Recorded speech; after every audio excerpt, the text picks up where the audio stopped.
함께 봉독합니다. 자녀들아, 주 안에서 너희 부모에게 순종하라. 이것이 옳으니라. 내 아버지와 어머니를 공경하라. 이것은 약속이 있는 첫 계명이니 이로써 내가 잘되고 땅에서 장수하리라. 또 아비들아, 너희 자녀를 노엽게 하지 말고 오직 주의 교훈과 후계로 양육하라. 아멘. 오늘 이 말씀을 가지고 역할을 감당하라 라는 말씀의 제목과 함께 말씀을 나누려고 합니다. 옆 사람하고 인사합시다. 참 잘 오셨습니다. 은혜 많이 받고 가세요. 오늘 우리가 교회에서 어린이 주일이라고 지킵니다. 그래서 특별한 우리의 날로 지키는데 사실 왜 이런 날들을 제정하느냐 이유가 있습니다. 잘 안 하니까 그날만큼이라도 좀 제대로 해라 해가지고 날을 만드는 거거든요. 우리나라는 참 날이 많습니다. 부부의 날, 짜장면 데이, 너무 많아요. 그거 다 기억하고 지키려면 힘듭니다. 요즘 젊은 사람들은 그거 지키느라고 매우 힘든 것 같아요. 근데 예전 분들은 잘 안 지키니까 감사하세요.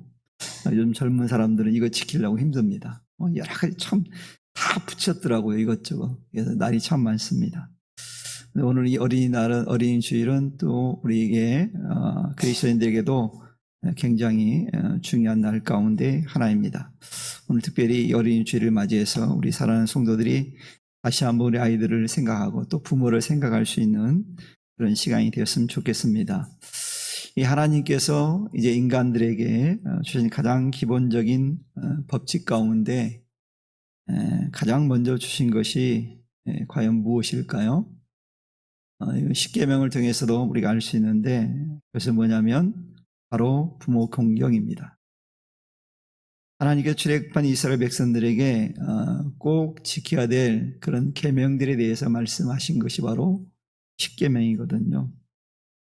그래서 첫 번째에서 네 번째까지 계명을 보면 하나님과 우리 관계 속에서 우리 인간들이 하나님을 어떻게 섬겨야 되는지에 대해서 이제 말씀해 주시는 그런 내용입니다. 그리고 이 다섯 번째 계명부터 보면 사람들과의 관계에서 지켜져야 될 그런 계명들을 이제 5계명부터 10계명까지 말씀을 해주고 있어요. 근데 그 첫 번째 인간에 대해서 말씀하신 계명이 뭐냐면 내 부모를 공경하라 이렇게 시작을 합니다. 그러면서 그리하면 내 하나님 여호와가 내게 준 땅에서 내 생명이 길리라 이렇게 계명에 대해 말씀해 줍니다. 특별히 부모를 공경하라는 계명 뒤에는 이 다른 계명과는 좀 다르게 부모 공경한 자들에게 하나님께 어떤 복을 주신지에 대해서 말씀해 주고 있어요. 그만큼 이 부모 공경이 인간됨의 첫 번째라는 것을 우리에게 말씀하고 있는 것을 보게 되어집니다. 그러므로 사랑하는 성도 여러분, 우리는 하나님 믿는 자로서 그리스도인으로서 이런 하나님의 계명을 귀히 여길 뿐만 아니라 부모 공경에 힘쓸 수 있는 은혜가 있기를 주님의 이름으로 축원합니다. 그러면 그렇게 말하면서 저는 부모가 없는데요 이렇게 말하는 분들이 저도 부모가 우리 장모님 외에는 안 계십니다. 다 돌아가셨고요. 그러면 나보다 위에 있는 사람들을 포함시키는 거니까 그렇게 이해하면 될 것 같아요. 아무튼 믿는 자들은 윗사람을 공경하는 것이 얼마나 중요한지 모릅니다. 교회 안에 이것이 무너지면 교회 공동체 존재 가치도 사라지는 거거든요. 매우 중요한 일이에요. 그리고 오늘 본문 1절 말씀해 보니까 이런 말씀으로 시작하죠. 너희 부모에게 순종하라 이렇게 말씀합니다. 우리 이것을 통해서 알 수 있는 건 뭡니까? 부모는 반드시 우리가 공경해야 될 대상이라는 것을 우리에게 말씀해 주고 있어요. 바울은 특별히 부모에게 순종할 것을 말하면서 덧붙인 말이 있어요. 그 앞에 뭐라고 덧붙이냐면 주 안에서 라는 말을 그가 먼저 덧붙이고 있습니다. 이 말씀은 단순히 부모에게 순종하라고 말씀한 것이 아니라 순종이 주 안에서 이루어져야 된다는 것을 강조한 말씀이에요. 자녀들은 자신을 낳아주고 길러주신 부모에게 순종하면서 이 가족 간의 질서와 하나님에 대한 순종을 자연스럽게 배울 수가 있습니다. 하나님께서 가정의 권위를 부모에게 맡겼기 때문에 자녀가 부모에게 순종하는 것은 지극히 당연한 일이에요. 가정 안에서 최고의 권위자는 부모잖아요. 이게 권위자에게 순종하는 건 지극히 당연한 일이거든요. 그런데 여기서 우리가 주목해야 될 것은 주 안에서라는 얘기예요. 주 안에서. 주님 안에서 너희 부모에게 순종하라고 이제 말씀하고 있습니다. 이 말씀은 불신 부모에 대한 공경을 경시하는 내용이 절대 아니에요.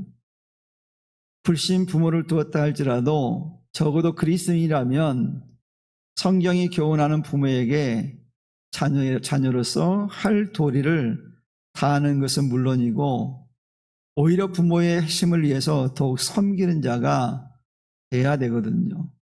이러한 사실에 대해서 이 골로새 3장 20절 말씀을 통해서 확인할 수 있거든요. 뭐라고 되냐면 자녀들아 모든 일에 부모에게 순종하라. 이는 주 안에서 기쁘게 하는 것이니라 이렇게 말씀하고 있거든요. 그래서 부모에게 순종하는 사항에는 외회가 없다라는 거예요. 이게 당연히 해야 될 일이라는 거예요. 물론 성경에 보면 이런 말씀이 있습니다. 누가복음에 보면 물은 내게 오는 자가 자기 부모와 처자와 형제와 자매와 더욱이 자기 목숨까지 미워하지 아니하면 능히 내 제자가 되지 못하고 하는 말씀과 하나님의 나라를 위해서 집이나 아내나 형제나 부모나 자녀를 버린 자는 현세 여러 배를 받고 내세의 영생을 받지 못할 자가 없느니라 라는 주님의 말씀이 있거든요.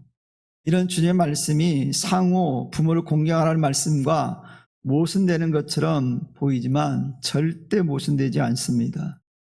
왜냐하면 누가복음에 기록된 주님의 말씀은 그리스도의 복음에 대한 순종이 부모에 대한 순종보다 더 우선돼야 된다는 말씀이거든요. 그래서 부모의 반대를 무릅쓰고 복음을 받아들이는 믿는 자에게 부모에 대한 불순종의 죄가 되는 것이 아니란 얘기거든요. 그러니까 복음이 먼저라는 얘기죠. 믿는 게 먼저라는 거예요. 믿지 않는 부모가 믿음을 반대한다고 해서 믿음을 포기해서는 안 된다는 얘기예요. 그 부분에 대해서 이제 부모 말을 듣지 않는 것이 불순종이 아니라는 거예요. 오히려 복음을 받아들인 자녀가 자신이 구원을 체험하고 난 다음에 부모의 구원마저 이뤘다고 한다면 이것이야말로 진정한 효이기 때문에 그래요. 정말 중요한 생명이신 예수님을 그 부모에게 이제 깨닫게 하고 믿게 했다는 것이야말로 진정한 효이거든요. 그러니 그건 불순종이 아니란 얘기예요. 그 얘기를 하고 있는 거니까 모순되지 않다라는 사실을 우리는 알아야 됩니다. 그래서 부모를 공경하는 것에 대해서 부모에게 순종하는 것에 대해서 주 안에 순종하는 것에 대해서 뭐라고 말씀합니까? 이것이 옳다라고 말씀하고 있거든요. 이 말씀을 통해서 이 자녀는 마땅히 부모를 공경해야 한다는 것을 우리에게 말씀해 주고 있어요. 이제 하나님께 세우신 부모에 대한 자녀의 공경 계명은 시대를 뛰어넘어서 영원히 변경되거나 폐지되거나 약화될 수가 없는 거예요. 근데 오늘날 어떻습니까? 오늘날 이런 부분이 점점점 희미해지고 있잖아요. 부모 공경을 거부하는 자녀들이 나타나고 있거든요. 참 가슴 아픈 얘기죠. 그래서 어떤 부모는 자녀에게 재산 상속을 했다가 다시 파기하는 그 재판을 열어달라고 법원에 제소한 경우도 있거든요. 얼마나 자녀가 부모에게 효하지 않았으면, 순종하지 않았으면, 공경하지 않았으면 부모가 그렇게까지 했을까 생각이 들잖아요. 그 사랑하는 성도 여러분, 또 자녀 여러분, 부모에게 함부로 대하지 않기 바랍니다. 그런 자녀들에게, 여러분들에게 갈 재산이 없어요. 왜요? 순종하지 않으면, 공경하지 않으면 다시 파기한다고 법원에 한대니까요, 부모들이. 그러니까 공경해야 됩니다.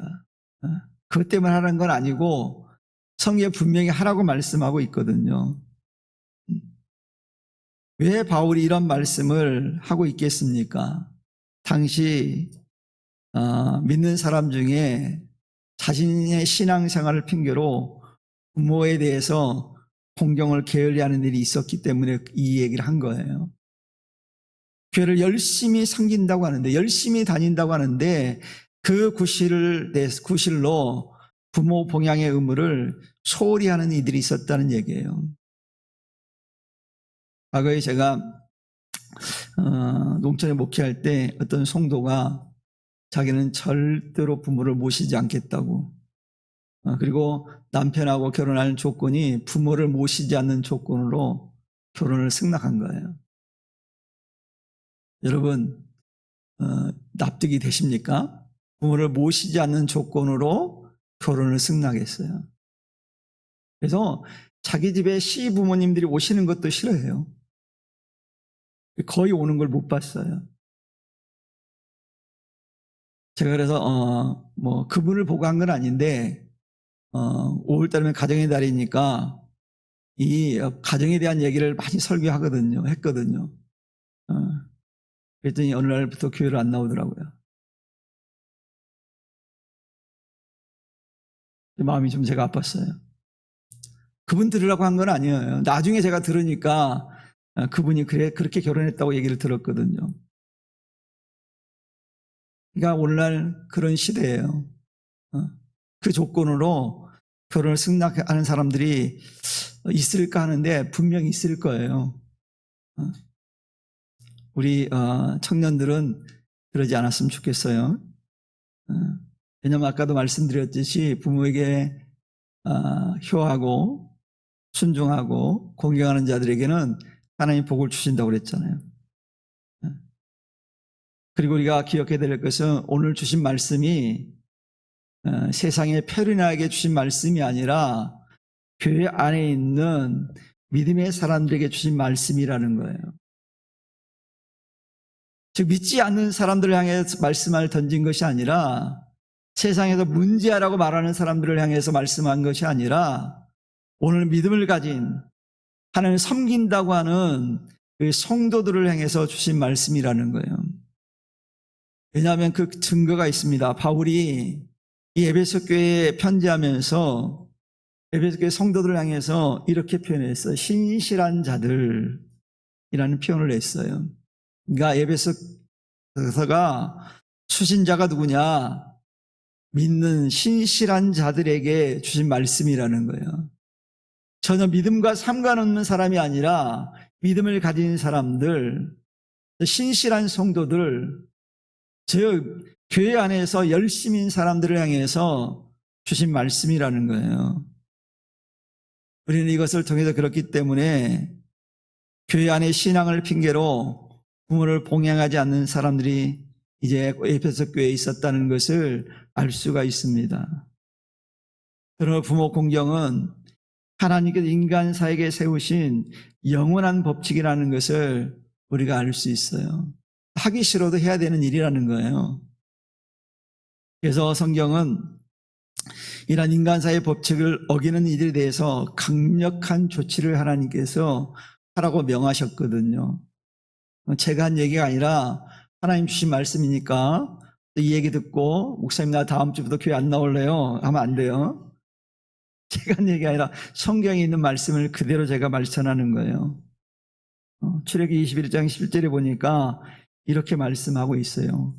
자기의 아버지나 어머니를 저주하는 자는 반드시 죽일지니라. 하나님 되게 무섭죠. 그리고 레위기 20장 9절에 보니까 만일 누구든지 자기의 어머니나 아버지나 어머니를 저주하는 자는 반드시 죽일지니 그가 자기의 아버지나 어머니를 저주하였은즉 그의 피가 자기에게로 돌아가리라 이렇게 말씀하고 있어요. 얼마나 하나님께서 강력하게 말씀하시는지 몰라요. 그러니 사랑하는 성도 여러분, 부모 공경이 얼마나 중요한 것인지 깨닫는 시간 되기를 바랍니다. 그리고 이 부모 공경을 통해서 왜 하나님이 강조했느냐? 그걸 통해 하나님을 경외하는 법을 배우게 하신 거예요. 보이는 부모를 섬기지 않으면서 어떻게 보이지 않는 하나님을 섬길 수 있겠느냐고 성경은 말하거든요. 이 사랑하는 성도들이요, 부모 공경을 통해서 하나님을 공경하는 법을 배울 수 있는 성도들이 될 수 있기를 축원합니다. 우리의 자녀로서 우리의 이 사명은 우리가 놓치면 안 돼요. 반드시 감당해야 돼요. 그리고 4절 말씀은 이제 부모가 자녀를 어떻게 대해야 되는지, 어떻게 양육해야 되는지에 대해서 그 역할에 대해서 말씀해 주고 있습니다. 자녀가 부모에 대해서 어떻게 해야 되는지에 대해 말씀했다면 또 부모도 자녀를 어떻게 대하는지 중요하거든요. 흔히들 부모된 이들은 이렇게 생각하는 사람들이 종종 있습니다. 자녀에게 좋은 옷을 입혀주고 좋은 음식을 먹여주고 좋은 학교에 보내주고 좋은 학원을 보내주면 부모의 역할을 다한 것으로 생각하는 일이 있어요. 그래서 자녀에 대해서 함부로 대하는 이들이 있거든요. 근데 중요한 것은요, 아이들에게 필요한 것은 인격적인 대우와 사랑을 줄 때 아이들이 건강하게 자란다는 사실이에요. 성경 어디에도 아이들을 무시하거나 마음 아프게 해도 된다는 말씀이 없어요. 그래서 오늘 4절 전반부에 뭐라고 되어 있습니까? 아비들아 너희 자녀를 노엽게 하지 말라고 말씀하고 있어요. 무슨 얘기입니까? 화나게 하지 말래요. 여러분 혹시 살아오면서 자녀를 화나게 하신 적이 있습니까? 있어요? 있어요. 저도 있더라고요. 그래서 예전에 한번 우리 애들하고 얘기를 한번 허심탄회하게 한 적이 있어요. 나는 나름대로 아빠로서 참 우리 아이들을 이렇게 잘했다 생각했는데 안 좋은 얘기를 막 하더라고요. 막 너무 공격을 받아가지고 제가 막 정신이 없더라고요. 성경은 분명히 말씀하기를 아비들아 너희 자녀를 노엽게 하지 말라고 말씀하거든요. 그러면서 성경에서 자녀를 양육함에 있어서 어떻게 하라고 말씀합니까? 오직 주의 교훈과 훈계로 양육하라 이렇게 말씀하고 있어요. 한마디로 이것은요, 신앙교육을 하라는 거예요. 신앙훈련을 시키라는 거예요.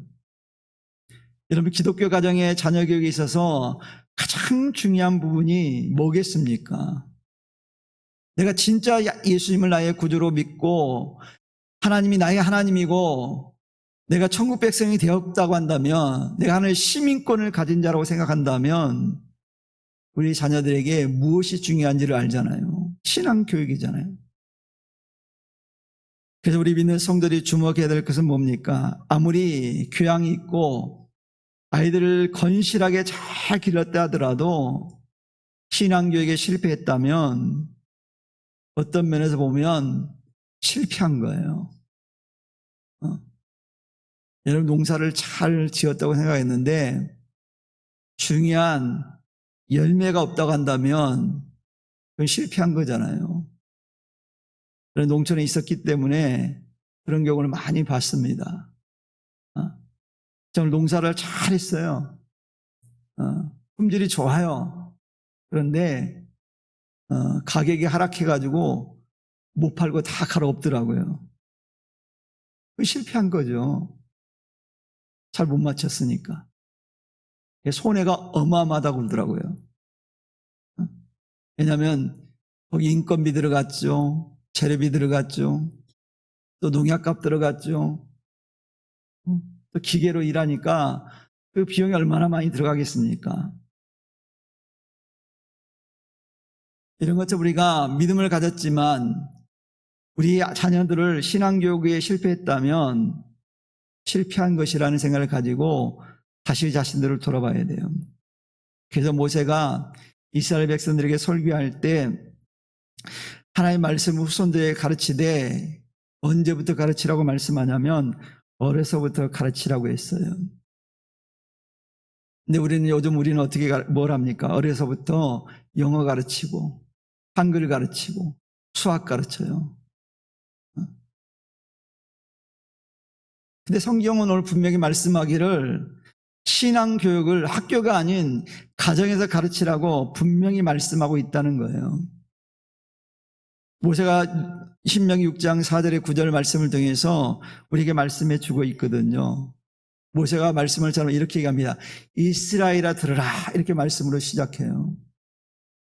믿는 자들은 들으라는 거예요. 하나님 믿는 성도들은 들으라는 얘기입니다. 우리 하나님 여호와는 오직 유일한 하나님 여호와시니 너희는 마음을 다하고 힘을 다하여 내 하나님 여호와를 사랑하라. 오늘 내가 내게 명하는 이 말씀을 너는 마음에 새기고, 우리부터 마음에 새기고 난 다음에 그 다음에 뭐라고 말씀합니까? 내 자녀에게 부지런히 가르치며. 그냥 대충 가르치라고 하지 않았어요. 부지런히 가르치래요. 부지런히. 게으르지 말고. 더 구체적인 얘기를 합니다. 뭐라고 하자면 집에 앉았을 때든지, 집에 들어오면 제일 먼저 말씀을 가르치라는 거예요. 길을 갈 때도 말씀으로 가르치고, 누워있을 때도 동화 읽어주기보다 성경을 읽어주고 신앙교육하라는 얘기예요. 일어날 때도 신앙교육. 이 말씀을 강론할 것이며 라고 말씀하잖아요. 너는 또 그것을 내 손목에 매어 기호를 삼으며 내 미간에 붙여 표로 삼고 또 내 집 문설주와 바깥 문설주에 기록할지니라 라고 말씀하고 있어요. 그러니까 온전히 신앙교육을 해야 된다는 거예요.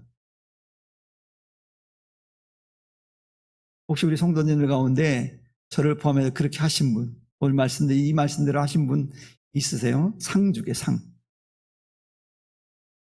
그냥 하래요.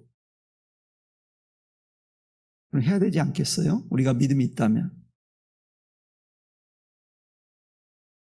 이런 모세가 광야 40년 동안 이스라엘 백성들을 인도했습니다. 그 모세의 모습을 한번 떠올려 보세요. 그들이 애굽 생활하면서 전혀 신앙 교육이 되지 않았어요.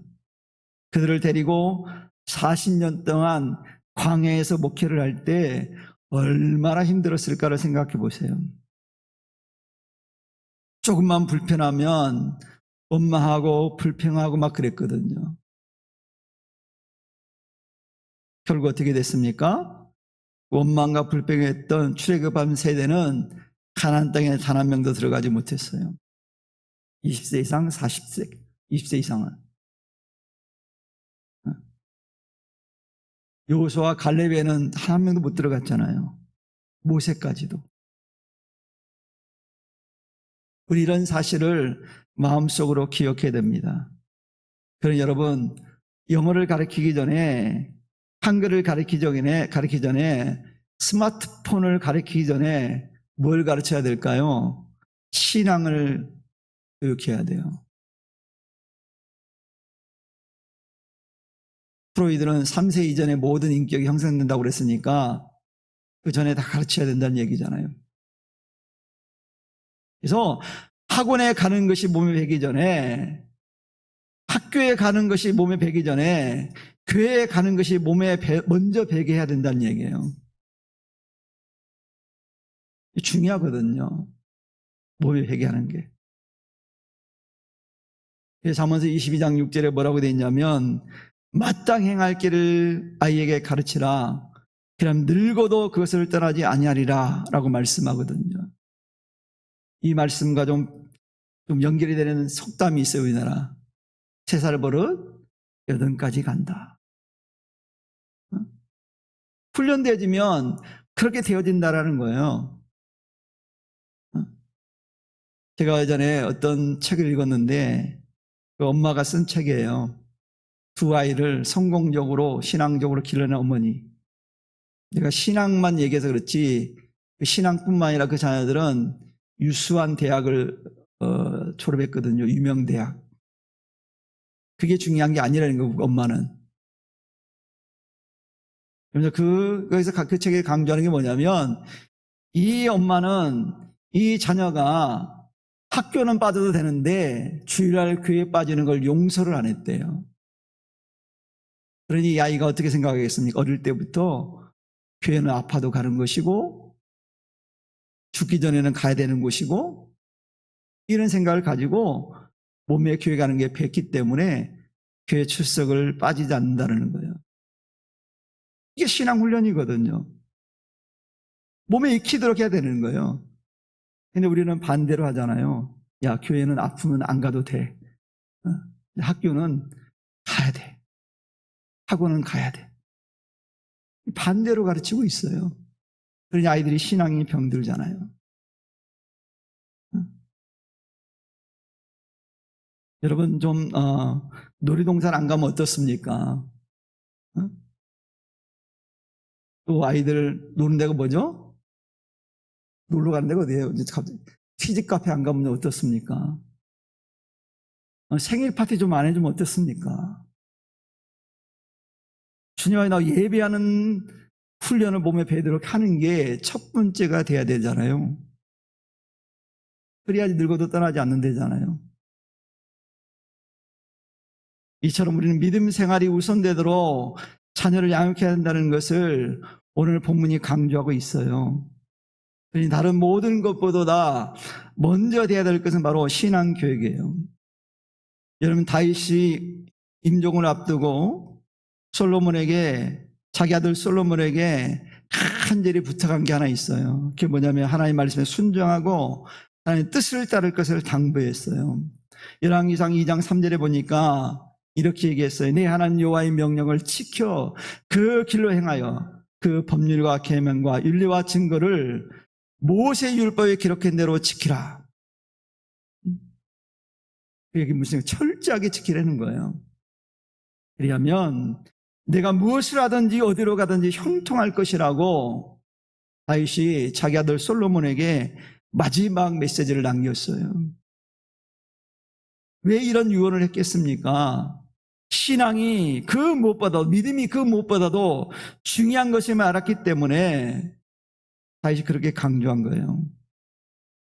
이처럼 자녀 양육은요, 죽음에 이르기까지, 죽기 전까지 부모에게 하나님 허락하신 사명이고 부모가 감당해야 될 몫이라는 것을 깨닫기를 축원합니다. 우리의 몫이에요. 저는 아주 절친인 목사님이 있습니다. 지금도 5명이 잘 모이는 그런 그룹이 있어요. 매달 회비도 내요. 그래서 이게 모임이 있어요. 근데 그 목사님 가운데 아버지가 장로님이신데 그 아버님이 임종을 앞두고 모든 자녀를 다 불렀대요. 오라고. 그리고 죽음을 앞둔 장로님은 자녀 한 사람 한 사람에게 하나님을 잘 섬길 거를 당부했대요. 그 집은 권사님도 있고 장로님도 있고 목사님도 있는 집안이에요. 근데 막내 아들이 교회를 안 다니는데 예수를 안 믿는데요. 이 장로님 얼마나 마음이 아팠겠습니까? 그래서 그 신앙을 떠난 막내 아들에게 참 눈물을 흘리며 간절히 예언하면서 권면했답니다. 하나님 믿으라고. 예수님 믿어야 한다고. 그러면서 마지막으로 그 장로님이 그 아들에게 이렇게 얘기했대요. 꼭 예수 믿고 천국에서 만나자. 라고 말씀하시고 난 다음에 초청하셨대요. 더 멋지지 않습니까? 왜 장로님이 마지막 순간에 자녀에게 그걸 얘기했을까요? 왜냐하면 가장 중요한 것이 무엇인지를 알고 계셨기 때문에 그 자녀에게 당부한 거예요. 여러분, 이 말을 듣는 자녀는 절대로 이 아버지의 당부를, 부탁을 거절할 수 없을 겁니다. 마지막 순간에 숨을 거두기 전에 하신 말씀이니까. 바로 이거거든요. 부모된 자는 자녀의 신앙교육을 절대 포기하면 안 됩니다. 정말 내가 믿음이 있다면 마지막 순간까지 자녀의 신앙교육에 관심을 가져야 되는 것이 그리스도인이어야 돼요. 여러분 정말 그리스도인이십니까? 그러면 거기에 관심 갖기를 축원합니다. 여러분 정말 주님 믿습니까? 5월 한 달 이걸 놓고 기도하시길 바랍니다. 우리의 가족의 신앙을 위해서, 자녀의 신앙을 위해서, 또 내 신앙을 점검하는 5월이 됐으면 좋겠어요. 그리고 지금이라도 자녀의 신앙에 대해서 관심을 가지고 기도하시길 바랍니다.